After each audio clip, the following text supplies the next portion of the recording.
Bonjour à tous, je vous invite à vous abonner à cette chaîne, à aimer, à partager, à commenter ces vidéos, c'est très important. C'est une manière de nous soutenir. Merci à vous tous. Miracle, le nouveau film de Pierre Bernarias. Pour la première fois au cinéma, une enquête sur 3 énigmes restées scientifiquement inexpliquées. Le linceul de Turin, avec ses 400 000 heures d'analyse, garde toujours ses mystères. Tout comme l'image d'une femme enceinte miraculeusement imprimée sur la tunique d'un jeune Indien du XVIe siècle. Mais aussi une œuvre monumentale de 15 000 pages qui défie tous les records de la littérature mondiale. Pierre Bernarias revient au cinéma avec Miracle. Une investigation captivante, une seule séance événement le lundi 10 avril. Plus d'infos sur miracle-lefilm.com. Mais pour commencer et introduire notre invité, je suis également avec Didier Maisto. Bonjour Didier Maisto. Bonjour à tous. Notre partenaire du jour, Didier Maisto, journaliste indépendant, ancien président de Sud Radio. Et puis on se tourne ensemble vers notre invité.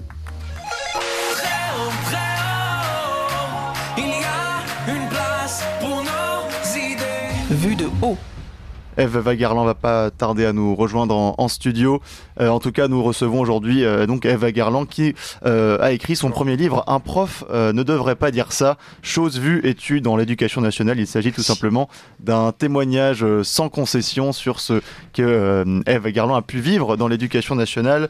On rappelle que Ève Wagerland est agrégée docteur en lettres et enseigne depuis plus de 10 ans dans les collèges et lycées de la région parisienne. Bonjour Ève Wagerland. Bonjour. Merci d'être avec nous en studio aujourd'hui. Alors c'est un témoignage effectivement sans concession qui passe beaucoup par l'anecdote. C'est ce qui permet finalement d'éprouver un peu mieux la réalité, puisque on a énormément de témoignages, d'analyses, de statistiques sur ce déclin de l'éducation nationale. D'ailleurs, il est plus du tout contesté.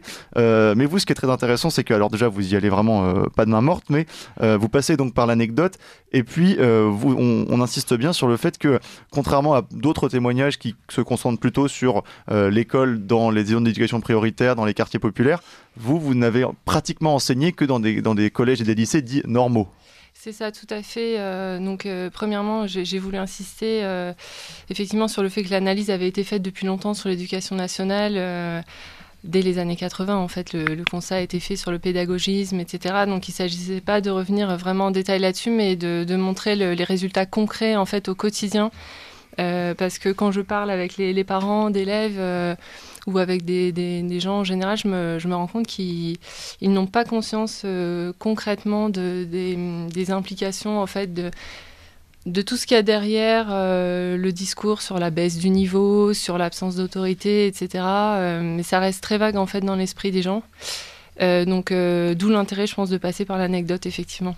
Effectivement, et donc vous avez vraiment encore une fois un ton très bon. L'artilleur porte bien son nom pour ce livre. Voilà, oui. deux parties tout simplement. Pourquoi les profs se plaignent-ils tant, et la seconde, les élèves, pourquoi sont-ils si nuls? Donc on va pouvoir évidemment parler de tout ça, mais c'est bien finalement d'arrêter un petit peu la nuance et au moins d'avoir un constat un petit peu plus, en tout cas un cri du cœur quoi finalement. On peut commencer par les professeurs. Effectivement, ce que vous déplorez beaucoup en premier lieu, c'est cette absence de hiérarchie finalement à la fois avec les rapports avec la vie scolaire et avec les élèves. Et finalement, on voit dans ce système qu'on cherche par tous les moyens à dénigrer l'autorité du professeur, parce que l'autorité, ça fait d'abord un petit peu vieux jeu, et puis il ne faudrait pas tellement perturber les élèves ou atteindre leur sensibilité, quoi. C'est ça. Alors, ce refus théorique de toute hiérarchie... comme je le dis dans le livre, est encore une fois assez théorique, parce que l'autorité du chef d'établissement sur les professeurs, elle par contre existe et peut même faire l'objet de pressions assez importantes. Donc le grand perdant en fait de cette abolition un peu de toute hiérarchie, c'est le prof en fait. Il y a un petit signe caractéristique que j'ai relevé encore récemment.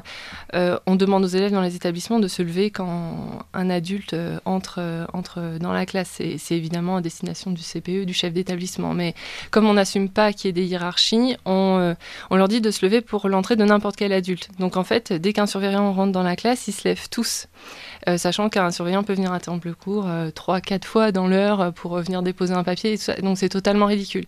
Par contre, il y a une personne pour laquelle il ne se lève pas. C'est le prof. C'est le prof. C'est-à-dire si j'ai un collègue qui entre pour rendre un carnet à un élève, etc., et ça ne leur traverse pas l'esprit de se lever pour le prof. Et ça, ça fait partie des petites choses... qui peuvent paraître anecdotiques, mais qui ne le sont pas, je pense. Vous avez des mots assez durs, à la fois sur les chefs d'établissement, qui vous méprisent, qui sont pas spécialement, véritablement vos supérieurs hiérarchiques, mais aussi par tout le personnel de l'école, que ce soit les gens chargés du ménage, les CPE, tout le monde en fait, les élèves, les parents d'élèves, donc et même au-delà dans les dîners parisiens, je dirais, vous êtes méprisés par des gens qui à la fois vous admirent d'une façon un peu théorique en disant moi je pourrais jamais faire ce boulot. Je ne pourrais pas faire ce que tu fais. Voilà, donc j'aimerais pas le faire non plus. Ça c'est terrible parce que finalement aujourd'hui, en tant que professeur, vous vous sentez mal aimé, rejeté, pas comprise. Oui, au sein des établissements, c'est vrai qu'il y a cette absence de considération. Tout un chacun peut tutoyer le prof de but en blanc, se permettre pas mal de choses, effectivement. Donc, le chef d'établissement, il y a une absence de considération, mais il y a surtout cette pression qui est mise pour qu'on ne sanctionne pas, en fait, et avec un abandon des professeurs, en fait, qui est le plus problématique à mon sens. C'est-à-dire que pour vous, le principal problème, à la lecture de votre livre, c'est le tout vaut tout, finalement. Et cette absence de normes, de hiérarchie, à la fois dans le comportement, dans la notation, dans la façon d'aborder les choses, et oui, le comportement général, en fait, conduit à la catastrophe dans laquelle nous sommes. Parce que tout se vaut, finalement. Chaque parole, celle des parents d'élèves, celle de l'élève, celle de la dame qui rentre et qui vous reproche une tâche sur le sol. Et donc, vous êtes noyé dans ce maelstrom. Oui, c'est ça, avec effectivement une parole du professeur qui ne peut plus s'affirmer, un discours qui n'est pas respecté. Face aux parents d'élèves, effectivement, on nous demande constamment de nous justifier. On doit se justifier. Vous avez d'ailleurs en théorie pas le droit de refuser les rendez-vous d'un parent d'élève. Alors ça, c'est vraiment quelque chose d'important à soulever parce que on a une obligation en fait de répondre à toute demande de rendez-vous. Et ça, alors ça n'est pas pareil dans tous les pays européens. C'est vraiment une épée de Damoclès au-dessus de notre tête en permanence. C'est-à-dire, vous avez un problème avec un élève. Vous allez faire quelque chose d'anodin comme prendre son carnet parce qu'il n'a pas fait ses devoirs et mettre une croix ou un mot dans le carnet pour signaler que le travail n'a pas été fait. Vous vous exposez à une demande de rendez-vous d'un parent où on va vous demander de vous justifier. Ça a bien changé parce qu'on s'exposait à des baffes. C'est ça, voilà. Donc ça, c'est vraiment... et parce que, bien évidemment, pour le parent, l'élève est innocent, parce qu'il y a aussi cette... mais presque, même pas forcément... il peut y avoir aussi des parents qui protègent leurs enfants à tout prix, y compris en faisant fi de la réalité, mais il y a presque des fois une méconnaissance de ce que l'enfant fait vraiment en classe, et donc il y a vraiment un problème de remise en question de votre parole, y compris des parents, et c'est vrai que c'est compliqué. Vous avez des anecdotes d'ailleurs dans le livre. Oui, c'est naturel que des parents soient assez... ils ne peuvent pas savoir comment leur enfant se comporte en groupe, en classe, etc. Donc, moi, je ne leur reproche pas à eux de croire leur enfant. Très souvent, on entend « mon enfant ne ment pas », des choses comme ça en rendez-vous. Ce qu'il faut, c'est simplement protéger le professeur de ça. On n'a pas à se justifier face à un parent qui croit dur comme fer que son enfant est incapable de mentir, en fait. On ne peut pas passer des heures, en fait, en rendez-vous à expliquer ça. C'est complètement vain. Et même, il y a un problème de responsabilité parfois des parents qui se disent que l'école est censée aussi éduquer. Il y a cette distinction, cette absence de distinction plutôt dans l'éducation que vous pointez entre est-ce que l'école est l'éducation nationale, est-ce qu'elle est là pour éduquer ou est-ce qu'au contraire elle est là seulement pour instruire et faire transmettre la connaissance. Et là aussi, il y a des parents qui, par exemple, vous expliquez pendant le Covid, la période sanitaire, que vous étiez harcelé alors que vous envoyiez un mail avec toutes les consignes à faire pour les parents, pour leurs enfants, avec des lectures de leçons, des exercices. Vous receviez quand même des tas de mails de parents qui leur demandaient ce qu'il fallait faire pour leurs enfants. Oui, c'est très intrusif et c'était assez amusant pendant le Covid parce que souvent en classe on se plaint, les enseignants, du fait qu'il n'est jamais suffisant de donner la consigne collectivement aux élèves. Il y en a un certain nombre à qui il va falloir la répéter individuellement et apparemment c'était la même chose pour les parents. C'est-à-dire moi j'envoyais un mail collectif très détaillé et en demandant ce qu'il fallait faire et il y avait quand même à chaque fois une dizaine de parents qui m'écrivaient pour demander ce qu'il fallait faire en français, quoi. Donc c'est très intrusif. Chaque fois que vous soulevez un problème, et ça c'est un peu le fil rouge aussi de votre livre, c'est quand même de la part de la hiérarchie, la poussière sous le tapis. C'est ça, oui. Et en fait, ils ne veulent le chef d'établissement ne veut pas voir, personne ne veut voir le problème. Surtout, ce qu'il faut, c'est pas de vagues. C'est ça le mal principal de l'éducation nationale aujourd'hui. Alors ça passe par des choses très concrètes. Encore une fois, les chefs d'établissement ont une pression qui est mise sur eux de la part des rectorats, du ministère, pour sanctionner le moins possible. Notamment, faire le moins possible de conseils de discipline. Les conseils de discipline, c'est ce qui peut aboutir à une exclusion d'un élève. Et en fait, le raisonnement dans l'éducation nationale, c'est s'il y a beaucoup de conseils de discipline dans un établissement, c'est qu'il est mal géré. Donc le chef d'établissement va avoir ce qu'on appelle de mauvaises statistiques, il va être mal noté et il ruine sa carrière en faisant en fait beaucoup de conseils de discipline. Et on voit très rapidement comment ça va retomber effectivement sur les professeurs. C'est une inversion complète en fait du raisonnement. C'est ça. En fait, non, pour moi un établissement bien géré et pour l'ensemble des enseignants, c'est un chef d'établissement qui a le courage de faire tous les conseils de discipline nécessaires, ce que je n'ai jamais vu. Ceux qui en font le plus sont en général des gens très proches de la retraite qui n'ont plus trop rien à perdre et encore ils font pas, je pense, la moitié des conseils de discipline qu'il faudrait faire. Le problème, c'est pour les chefs d'établissement, vous le mettez en exergue d'ailleurs, c'est un peu le carriérisme. Oui. Parce qu'ils sont pas, vous êtes professeur agrégé, mais sans faire de l'élitisme particulièrement. C'est vrai qu'on peut être chef d'établissement sans avoir été prof, oui, tout à fait, simple personnel de l'éducation nationale, alors pourquoi pas. Principal de collège, voilà, on peut être ancien CPE, surveillant. Voilà. Bon. Et donc, déjà, là, il y a un problème, parce que ce sont des... Alors, je dirais, dans l'établissement lui-même, parce que c'est pas forcément des gens qui savent gérer une classe, qui comprennent la pédagogie, qui sont vraiment confrontés à ce que c'est que le fait d'enseigner. Tout à fait. Et de l'autre côté, je dirais, alors, vous parlez un peu de la farce des inspecteurs, ça me rappelle le petit Nicolas, aujourd'hui on reçoit l'inspecteur, et là l'inspecteur, pour vous c'est lunaire, parce que, alors racontez un peu ça, parce que ça c'est très intéressant, parce que bon, nous on a un certain âge, enfin surtout moi, et j'avais déjà vécu ça moi à l'école, quand l'inspecteur venait, c'était assez rare. C'était très différent de... Ah bah c'était, aujourd'hui il y a l'inspecteur, et c'était lunaire, je veux dire, on n'avait pas du tout les mêmes cours, tout le monde jouait un rôle, y compris le prof, et c'était communément accepté, quoi, un peu comme, je vous dirais, dans un livre, dans l'autodidacte de Sartre, vous voyez, chacun jouait son rôle, le garçon de café, c'était stupide. Et c'est toujours le cas. Oui, il y a une mise en scène, il y a une mise en scène évidente. Après, c'est pas ce qui me dérange le plus, à la rigueur, c'est la pression qui est mise ensuite par l'inspecteur sur le plan de la pédagogie. Bon, parce qu'à la limite, qu'on essaye de faire un cours un peu amélioré, disons, pour l'inspecteur. Je pense qu'on ne l'empêchera jamais. Mais le fait que, par exemple, certains types de pédagogie modernes, enfin qui ne le sont plus, parce qu'elles sont modernes depuis les années 80, voire 70, soient valorisées, qu'on nous dise des choses aberrantes. Je l'explique dans le livre, l'inspectrice la plus raisonnable que j'ai eue m'interdisait quand même d'expliquer le vocabulaire du texte aux élèves, parce qu'il fallait qu'ils devinent par eux-mêmes. Donc c'est toujours cette pédagogie, ce qu'on appelle le pédagogisme, c'est-à-dire l'élève doit construire son propre savoir avec un enseignant qui est plutôt comme un animateur qui encadre cette découverte du savoir. Donc le refus de la transmission et de l'instruction en fait. Et ça peut donner lieu à des séances carrément humiliantes que je raconte aussi. Alors ça m'est pas arrivé personnellement, mais à quelqu'un que je connais bien. Il y a un pauvre prof agrégé qui a beaucoup souffert dans sa vie. C'est ça. Une grande victime du système qui, lors de son inspection, se fait humilier par une inspectrice qui lui demande quand même d'expliquer lui-même pourquoi son propre cours était chiant. Et elle utilise ce terme en prétextant qu'un élève l'aurait utilisé pendant le cours. Je pense que c'est un prétexte. Mais on peut être soumis à ce genre de séance d'humiliation, sachant que dans l'inspection, il y a des gens qui sont parachutés là sans aucune expérience dans l'enseignement. Il y a des gens, on sait, qui sont recasés, des gens des ministères qu'il faut qu'on recase à l'inspection. Il y a toutes sortes de parcours pour arriver inspecteur de l'éducation nationale. Et venir faire la leçon aux gens comme ça, quand on n'a jamais été devant une classe de 30 élèves, c'est honteux en fait. Et vous expliquez d'ailleurs que vous êtes empêché vous-même, parce qu'une classe c'est un groupe, et on connaît son groupe. Oui. On sait comment le gérer, c'est quelque chose qui est un peu plus que la somme des individus, c'est quelque chose de vivant, une classe.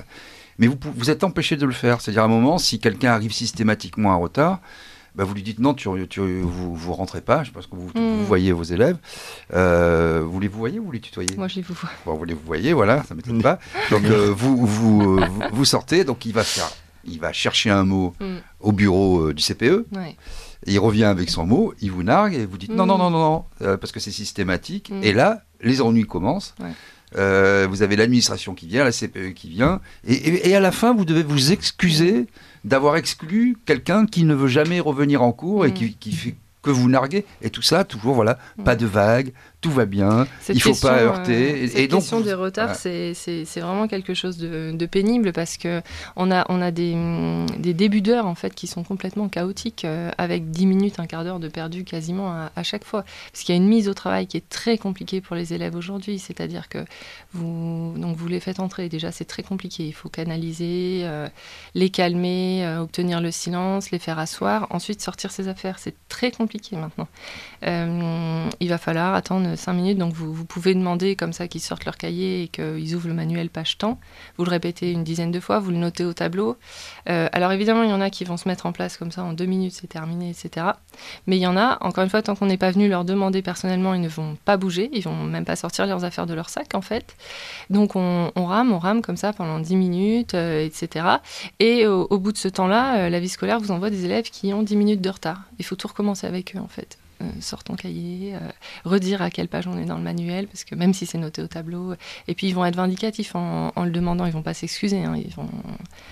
Oui, il y a ça aussi, il y a le fait que peut-être une énorme évolution, c'est la mentalité des élèves aujourd'hui, qui les gens qui ne savent pas, les ignorants sont beaucoup ne sont plus dans une logique de vouloir apprendre, ils sont dans une logique de rébellion, et donc ça peut assister à des insolences et souvent des insultes. D'ailleurs, il y a une, je vais être obligé de dire une injure au micro de Radio Courtoisie, je m'en excuse, je mettrai une pièce dans le cochon, mais il y a une prof de musique qui s'est fait traiter de pute dans le cours par une élève. Oui. Alors ça, c'est des choses qui arrivent et qui restent très souvent impunies.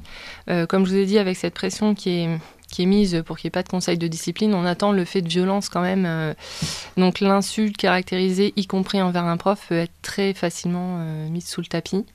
Là, en l'occurrence, la collègue était une stagiaire. En plus, elle n'a pas osé se plaindre. Donc... Vous en parlez avec vos collègues de cette situation, et est-ce que vous sentez qu'il y a une volonté de changer les choses, ou est-ce qu'il y a une peur aussi, une peur de se rebeller contre l'institution, d'être mal noté, d'être le petit mouton noir? Comment vous ressentez les choses? La peur de l'inspection, en fait, on n'a tellement pas de possibilités d'évolution de carrière que... Finalement, ça change rien. Ça change rien. Franchement, vous allez avancer à l'ancienneté au lieu d'avancer au grand choix, comme on dit, c'est-à-dire vous perdez une année d'augmentation de salaire. Enfin, sur l'ensemble d'une carrière, ça peut peser, mais on n'a pas beaucoup de pression de ce côté-là. Ce qui est frappant, en fait, en salle des professeurs, c'est qu'on a de plus en plus de gens, en fait, qui font ce constat. Et je peux vous dire qu'eux non plus ne mâchent pas leurs mots. Si on enregistrait dans une salle des profs, parfois ce qui se dit, c'est très direct, la plupart des gens n'en peuvent plus. En revanche, le blocage idéologique, il est quand il va falloir demander des solutions. Parce que si vous arrivez en disant qu'il faudrait remettre une sélection, du redoublement, en disant qu'il faudrait remettre des sanctions, là, vous aurez tous les syndicats dans la rue. Au nom du pédagogisme, même si la hiérarchie, alors dans votre établissement, mais plus largement au-dessus, parce que au rectorat, parce que les rectorats sont tout puissants, c'est un peu les préfets de l'école. Si ça marche pas, de toute façon, ce qu'il faut, c'est faire en sorte que facialement ça fonctionne, que l'établissement, on note pas les problèmes, donc le chef d'établissement est bien noté, peut faire sa carrière, et c'est un peu partout, c'est comme ça dans la justice, c'est comme ça dans la police, c'est comme ça à l'hôpital aussi, voilà. Et donc ça, vous le constatez, vous, de manière criante. Et est-ce que vous vous sentez pas inutile en disant, mais voilà, moi j'ai mes solutions, je saurais comment amener ces élèves, sinon à l'excellence, du moins alors, au goût d'apprendre, à essayer de ne pas toujours être en échec, pas toujours du coup être en rébellion. C'est pas de l'élitisme, c'est juste assumer votre rôle. C'est pour ça que j'ai écrit le livre, de toute façon, c'est pour le dire. Ensuite, l'avantage dans le métier d'enseignant, c'est quand même on a une marge de manœuvre dans sa salle de classe. Alors même si on doit gérer des élèves impossibles et que, voilà, moi, pour réussir à faire vraiment un quart d'heure d'instruction véritable, je dépense 80% de mon énergie à faire la discipline. J'ai des élèves en classe que je dois reprendre à chaque minute, en fait. Des élèves complètement instables, qui n'ont absolument pas leur place. Il y a beaucoup d'élèves qui auraient besoin d'un établissement spécialisé, qui devraient être réorientés et qui sont dans les classes, des élèves qui sont donc au milieu de tous les autres, qui ont des problèmes avec la justice, des élèves qui ont 4, 5, on peut même plus compter à la fin, année de retard scolaire, puisqu'on passe d'un niveau à l'autre sans avoir les acquis. Il n'y a aucune sorte de redoublement, sauf à la demande de l'enfant et de ses parents, donc vous imaginez si ça arrive souvent. Donc ce creuset impossible. Républicain ne fonctionne plus du tout. Non. Et quand vous entendez les discours, qu'est-ce que vous pensez par exemple de Pape Ndiaye, qui a un discours très apaisant sur l'éducation nationale. Est-ce que ça vous semble irréel ? Moi, ça me met en colère. C'est totalement en décalage avec les besoins. Enfin, quand on voit maintenant le niveau auquel on est arrivé, qui est dramatique. Enfin, dans certains classements en mathématiques, on est parmi les derniers de l'OCDE. Enfin, ça devient. Je crois qu'il y a le Chili qui est derrière nous. Oui, voilà, ça devient vraiment problématique. Et on a un ministre qui s'occupe de choses. Donc là. Quand on reprend un peu l'ensemble de ses déclarations, donc il a mis la priorité sur les choses idéologiques, éducation à la sexualité, accueil des élèves transgenres, etc. Donc ça, apparemment, c'est une première priorité. Face au désarroi des professeurs, il a tenu un propos qui m'a paru absolument incroyable. Il a dit, de toute façon, désormais, on ne rentre plus dans l'éducation nationale pour y rester pour faire 40 ans de carrière. On veut faire 10 ans et pouvoir faire autre chose ensuite. Ah oui, on est encore dans l'individu. Il nous pousse vers la sortie, tous tes projets, oui. Oui, c'est ça, mais c'est la contractualisation. Bientôt, vous allez être auto-entrepreneur. Mais c'est ça. On n'aurait plus que des jeunes profs inexpérimentés. Ce serait une catastrophe qui partirait, qui n'aurait connu du métier que les pires années, en plus, avec le grand intérêt pour le ministère que c'est les années les moins chères à payer. Voilà. Ensuite, il y a eu la solution qui a été proposée. Comme on a quasiment 30% d'élèves qui rentrent au collège sans savoir lire, le ministre propose que des instituteurs aillent faire du soutien scolaire au collège. En fait, c'est une méconnaissance totale de la réalité du terrain. Enfin, les instituteurs ne peuvent pas faire ça. Et c'est trop tard. Ce qu'il faut, c'est pas rentrer au collège. Normalement, on apprend à lire au CP ou au CE1. Comment on peut arriver en 6e à être plus de 25% à ne pas savoir lire ? C'est en amont qu'il faut avoir pris les choses. Donc ça veut dire aussi, si je vous entends bien, mais vous l'abordez un peu dans votre livre aussi, une sélection plus nette, qui n'est pas forcément, encore une fois, de l'élitisme. C'est pas de découvrir des champions et de mettre de côté des insuffisants, mais c'est peut-être déceler. Bon, déjà, on comprend apprendre à lire, à écrire, les savoirs fondamentaux, et puis peut-être déceler des personnes qui seraient plus à l'aise dans tel ou tel secteur, plutôt que de faire semblant que tout aille bien, que tout le monde est ensemble et que tout le monde est au même rythme. C'est ça que vous dites. De vouloir faire... Alors, excusez-moi, première question, est-ce qu'il faudrait régler ça ? Et deuxième question, si on remet en place une forme, je ne dis pas d'autoritarisme, mais juste d'autorité du professeur sur la gestion de ses élèves, mais aussi des parents d'élèves, mais aussi de son propre projet pédagogique, dans, bien sûr, un programme national. Est-ce que ces deux mesures seraient de nature à améliorer à 80% votre métier ? Oui, bien sûr. Ensuite, on a des problèmes de société aussi très vastes qui pèsent sur le système éducatif.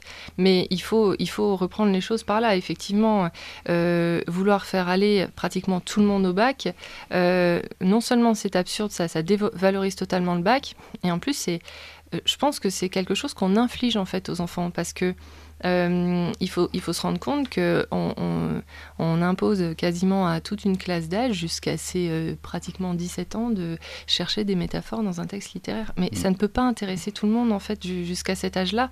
Nous, on le voit très bien au collège. Dès la fin de la 5e, la 4e, il y a un tournant.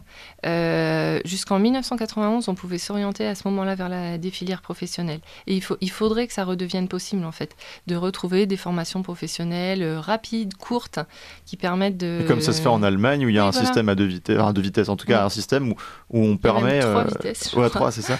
Où on permet finalement aux gens, pour qui, mais c'est très récent, l'idée d'aller à l'école jusqu'à 17 ans, il y a très longtemps, peut-être Lydia Maïsso n'est pas encore, peut-être un petit peu avant encore, mais où on pouvait... Moi j'ai connu Jules Ferry, vous savez. C'est ça. Moi aussi je crois dans les histoires.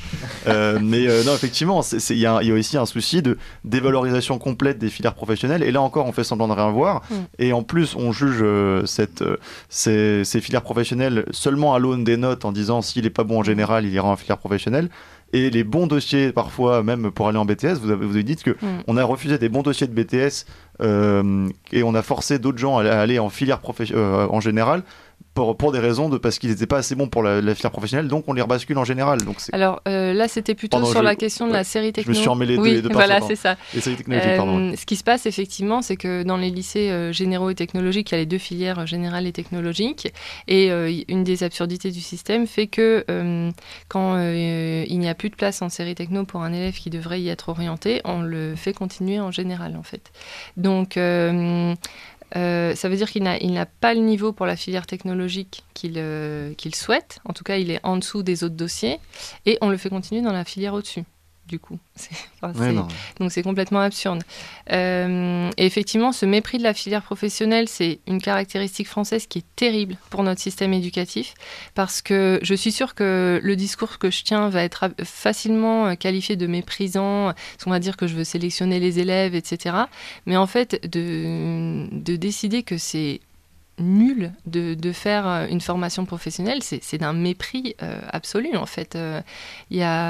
Surtout au regard de l'industrie d'aujourd'hui, de l'état industriel de la France aujourd'hui. C'est ça, on en a besoin. Et je voulais, pareil, là, sur ce plan-là, il y a aussi ce côté où finalement, comment dire, l'élève...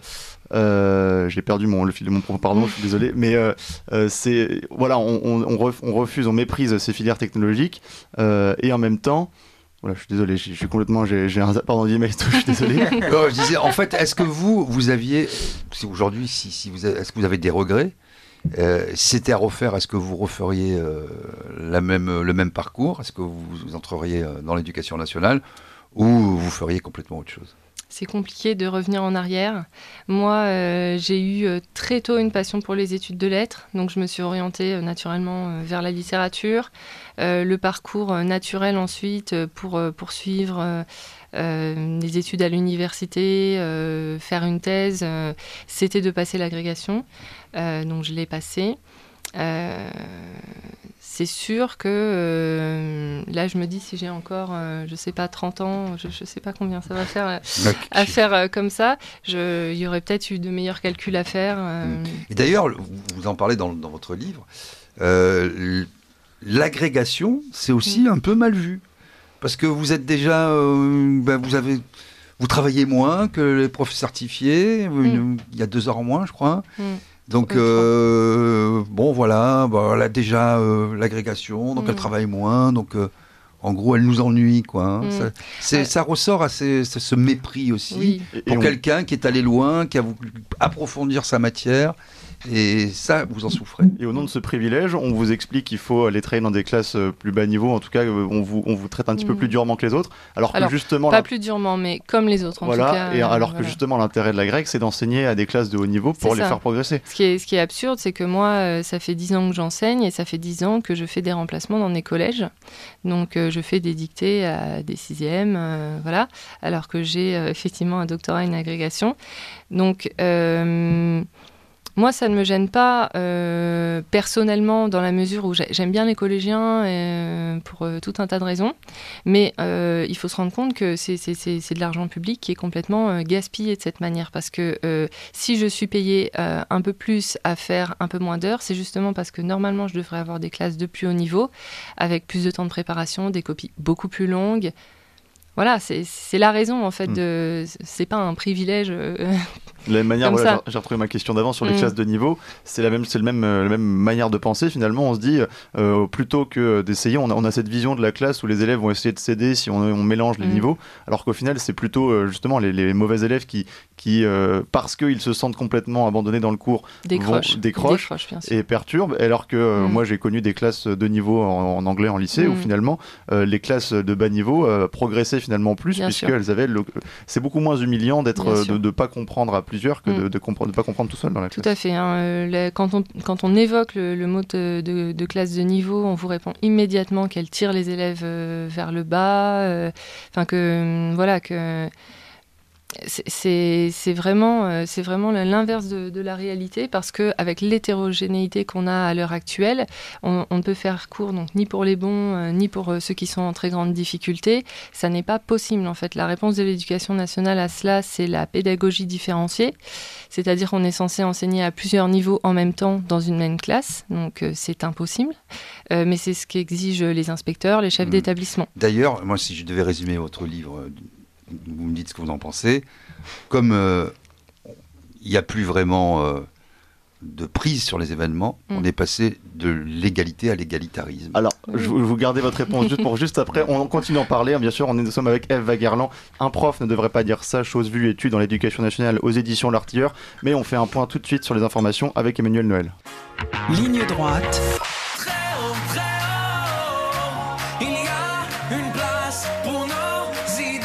Vue de haut. Oui, nous sommes toujours avec Ève Waguerland. Ce témoignage dans l'éducation nationale sans concession. Un prof ne devrait pas dire ça aux éditions L'Artilleur. Et puis nous sommes toujours avec Didier Maisto, journaliste indépendant et ancien président de Sud Radio.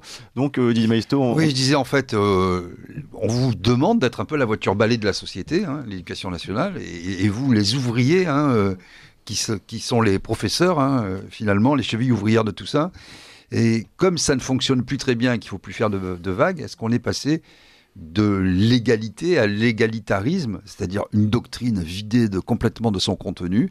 On ne fait pas de vagues, tout va bien, mais on se moque finalement s'il y a des élèves qui ne suivent pas, s'il y a des élèves qui mettent le bouzou dans les cours, s'il y a des parents d'élèves un peu trop violents et trop intrusifs, etc., etc. Donc le maître mot, on a compris, c'est pas de vagues, et on l'a vu de façon cruelle avec... l'assassinat de Samuel Paty, puisqu'il y avait des signalements, on ne pouvait pas dire que ce n'était pas remonté, on ne pouvait pas dire que des enseignants ne l'avaient pas signalé, mais finalement, il n'y a pas eu trop de solidarité, même interprof, je dirais.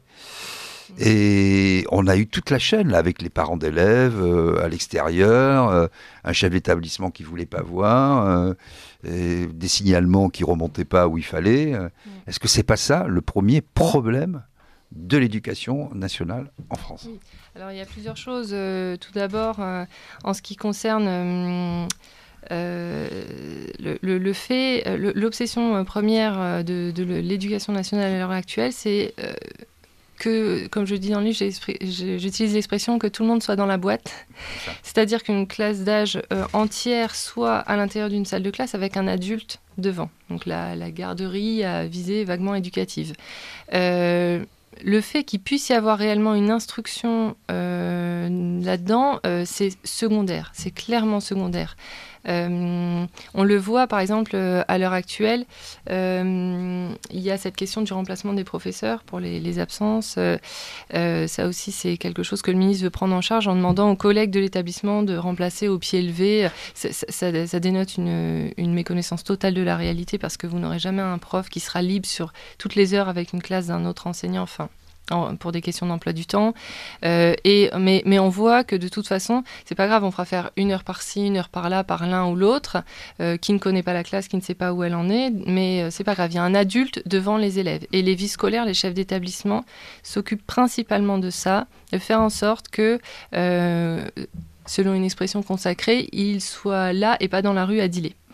Ensuite, le fait que certains élèves qu'on fait venir un peu de force comme ça dans le système scolaire alors qu'ils n'y ont pas leur place empêche pratiquement complètement les enseignements, c'est secondaire.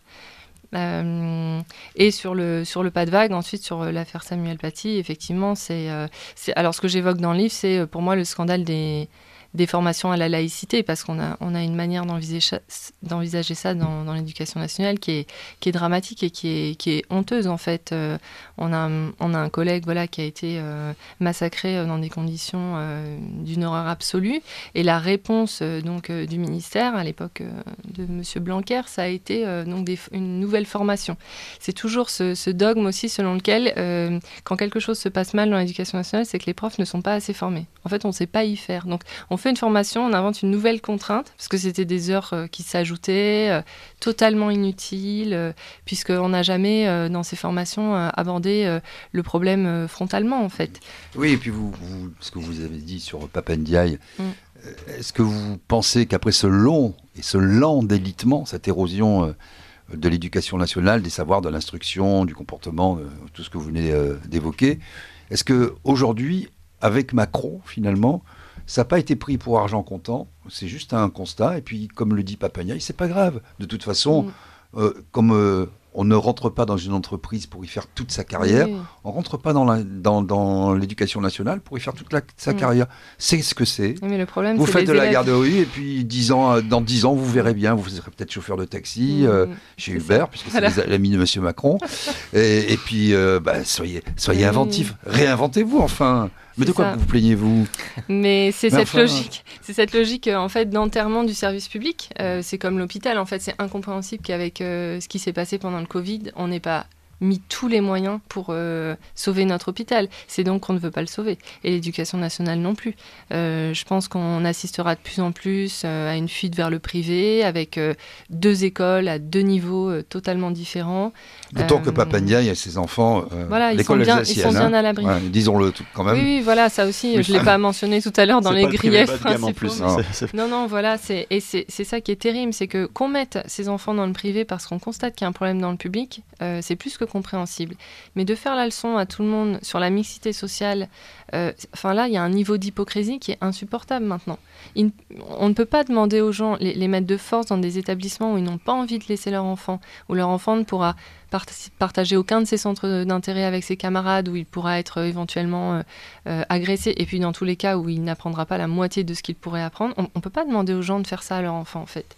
Donc ce qu'il faut, c'est que dans tous les établissements, on remette un niveau d'exigence et une discipline et vous pensez qu'avec appelons ça des idéologies, je ne sais pas si le wokisme est une idéologie, ou en tout cas une absence d'idéologie, puisque ça peut être aussi ça, tout vaut tout, etc. Bon, on n'est pas dans le wokisme tel qu'il avait été inventé et conceptualisé il y a déjà pas mal d'années. On est dans une espèce de je sais pas, de maelstrom, comme je disais tout à l'heure. Est-ce que ça, c'est pas un vrai problème aussi? Et est-ce que ce problème ne va pas augmenter, empirer? Si, et il est dans l'école, et ça non plus, les gens n'en ont pas encore bien conscience, en fait. Ils n'ont pas conscience que régulièrement, à l'école, on fait remplir des formulaires à leurs enfants, on demande s'ils sont garçons, filles ou autres. Je peux vous dire que j'ai vu la perplexité sur le visage de certains enfants. Quand en 5e, on vous fait remplir ça... une petite main se lève, c'est quoi autre? Non, parce que vous avez quand même, dans votre établissement, dans votre classe, dans vos classes, vous n'avez jamais rencontré ce problème de quelqu'un qui soit transgenre, mal accueilli? Je n'en ai pas connu personnellement. C'est quand même bon, je ne dis pas qu'il ne faut pas s'en occuper, mais est-ce que c'est pas un épi phénomène? Si, bien sûr. Le problème, c'est qu'à force de leur répéter à partir de l'école primaire qu'ils sont peut-être autre chose que ce qu'ils sont, on va augmenter le phénomène, ça c'est certain. Et ça se répand désormais pratiquement tous les ans, dans au moins une classe ou 2. On a un élève qui commence l'année avec un prénom masculin ou féminin et qui le termine avec un autre prénom. Et ça, les professeurs sont obligés de s'y conforter. Depuis la circulaire Blanquer. Bien sûr, je voudrais simplement y venir à aussi, parce qu'on a évoqué ce système, et aussi il y a le contenu aussi des programmes. Et là, je voudrais vous citer un passage de votre livre, parce que effectivement, vous avez parlé de ce drame de Samuel Paty, mais ça vient aussi d'une part de notre incapacité finalement à faire aimer notre histoire et notre culture, même aux enfants qui viennent d'ailleurs, puisque voilà, je vais vous lire un petit peu un passage de votre livre qui est un petit peu parlant. Il s'agit donc ici de revenir sur tout ce qui empêche le travail en classe, voire se substitue aux apprentissages les plus nécessaires, mais aussi sur le refus idéologique et presque total de la transmission du savoir et de la culture française. Tous ces éléments font qu'on se retrouve face à des classes de lycée où aucun élève ne connaît le nom de Robespierre. Où les élèves ne connaissent pas le nom d'une seule grande bataille menée par Napoléon, qui passe presque toujours à la trappe dans les programmes, croient que la bombe atomique a été lancée par Hitler, bah oui c'est oui le méchant, des classes faisant espagnol ne connaissant pas Don Quichotte, sauf celui qui a vu le dessin animé, parce qu'en cours on mange de la tortilla et on écoute Clandestino de Manu Chao, et des germanistes ne connaissant pas le nom de Goethe, parce qu'en allemand on ne bosse que sur la saucisse et sur l'écologie, le mur de Berlin et le nazisme dans le meilleur des cas. Des classes où des élèves ne connaissent pas un seul des grands épisodes de la Bible et se retrouveraient comme des veaux dans un musée devant une annonciation ou une adoration des mages. Enfin voilà, on comprend qu'il y a un refus même au nom même des idéologies de transmettre la culture classique française et de transmettre une histoire. Et l'histoire. Voilà. C'est dramatique les programmes d'histoire en fait. On a totalement renoncé à une histoire, un récit de l'histoire en fait avec les grands personnages, les grands événements. Donc même quand un épisode est étudié, comme la Révolution française, ça n'est pas vécu. On va s'arrêter pendant 1 heure sur un document. Donc, par exemple, la Déclaration des droits de l'homme, je ne dis pas qu'il ne faut pas la voir. Mais à côté de ça, tous les épisodes un peu croustillants de la Révolution française, la fuite de Varennes, l'assassinat de Marat, je ne sais pas, des choses qui sont quasiment dans la mythologie française, sont totalement inconnues des élèves.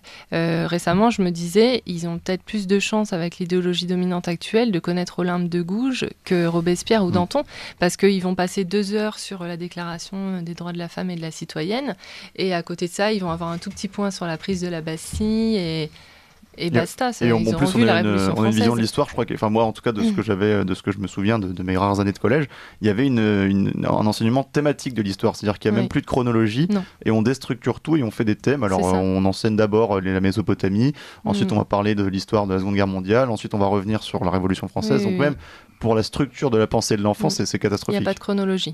Le passé, pour eux, est un vaste mélange indifférencié. C'est à un point, c'est impressionnant.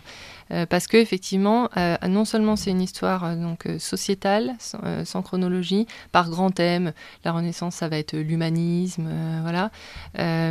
Quand on voit le Moyen-Âge, la seule fois où ils étudient le Moyen-Âge, c'est du point de vue de la Méditerranée, la rencontre entre chrétienté et islam. Moi, j'avais appris un événement du Moyen-Âge. Ils ne connaissent pas la guerre de 100 ans. J'avais appris les foires. Moi, j'avais appris les foires de Troie. Et voilà. Je sais pas plus, mais. Il n'y a pas un roi. Je veux dire, Saint-Louis. Tout l'ancien régime est balayé.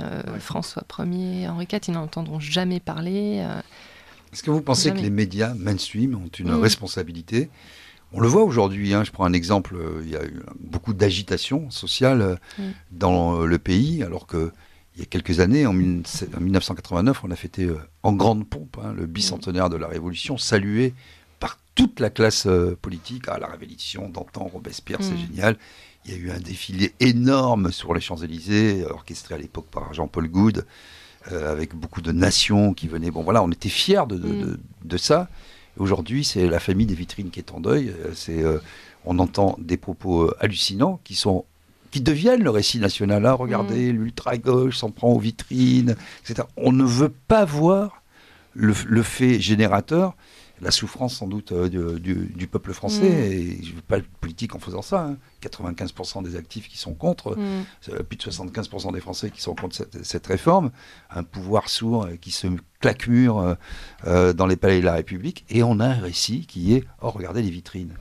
Est-ce qu'on ne vit pas aussi dans cette ambiance où tout vaut tout, le temps de cerveau disponible, et où on n'est plus incité à réfléchir sur les causes génératrices de nos problèmes. Sur l'éducation nationale, le discours qui est répercuté dans les médias, alors il y a d'abord celui des syndicats qui la plupart du temps revient à déplorer l'absence de moyens. Donc ça c'est quelque chose que je dénonce dans le livre, parce qu'on est bien au-delà d'un problème de moyens en fait. Ça c'est vraiment cette logique logique de gauche à laquelle on revient toujours, cette logique matérialiste qui veut que tout se résume.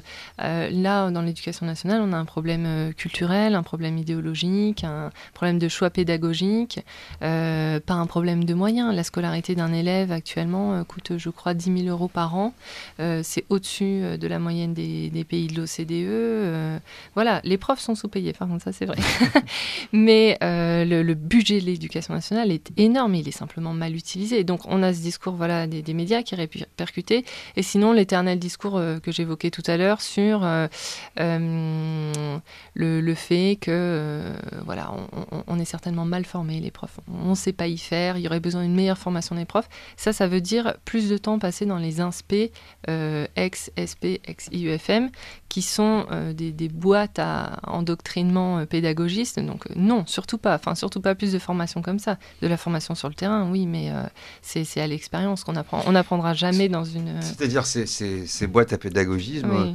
On vous explique en fait comment apprendre à apprendre, oui. Mais en fait on vous explique surtout comment apprendre à apprendre sans choquer personne, ni les parents d'élèves, ni l'éducation nationale. Et surtout, si vous apprenez pas, au final, c'est pas grave, c'est pas ce qu'on vous demande. Oui, c'est ça, c'est cette promotion. Par exemple, c'est un dada du pédagogisme, du cours en îlot, donc en groupe.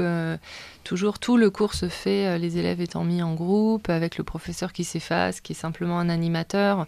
On ne transmet rien comme ça. Moi, quand je l'ai connu en tant qu'élève, on ne fait que bavarder. Enfin, faut pas être naïf, tout le monde le sait très bien. Donc, c'est le genre de choses qu'on apprend. Voilà. En plus de pas mal de formations à l'heure actuelle sur les discriminations, garçons-filles, beaucoup de choses très idéologiques aussi dans les INSPE. Bien sûr, et pour terminer, est-ce que vous n'avez pas peur, enfin je ne sais pas si vous avez des enfants ou pas, mais en tout cas, est-ce que alors j'imagine que vous ne les mettrez pas dans l'éducation publique, mais en plus, est-ce qu'il y a même pas un risque, mais même pas un risque, c'est finalement, on en est presque forcé à aller vers des écoles privées, voire hors contrat finalement, et à complètement se mettre en dehors de ce système, quoi.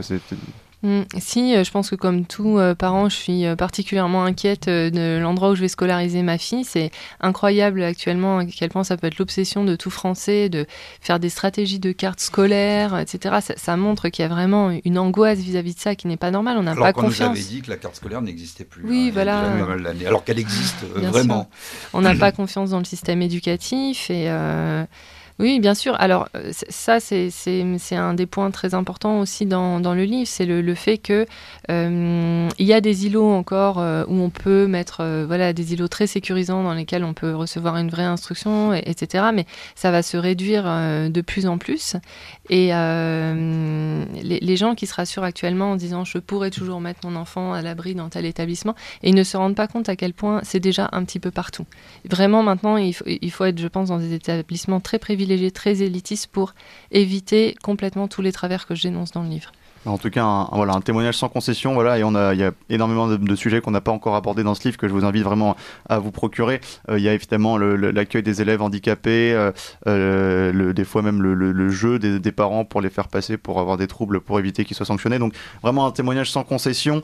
Merci beaucoup en tout cas Ève Waguerland. On rappelle que vous êtes agrégée et docteur en lettres, qui vous enseignez depuis plus de 10 ans dans les collèges et les lycées de la région parisienne. On ne sait pas encore pour combien de temps ça va durer. Et merci beaucoup à vous Didier Maisto. Merci à vous. Journaliste indépendant, ancien président de Sud Radio.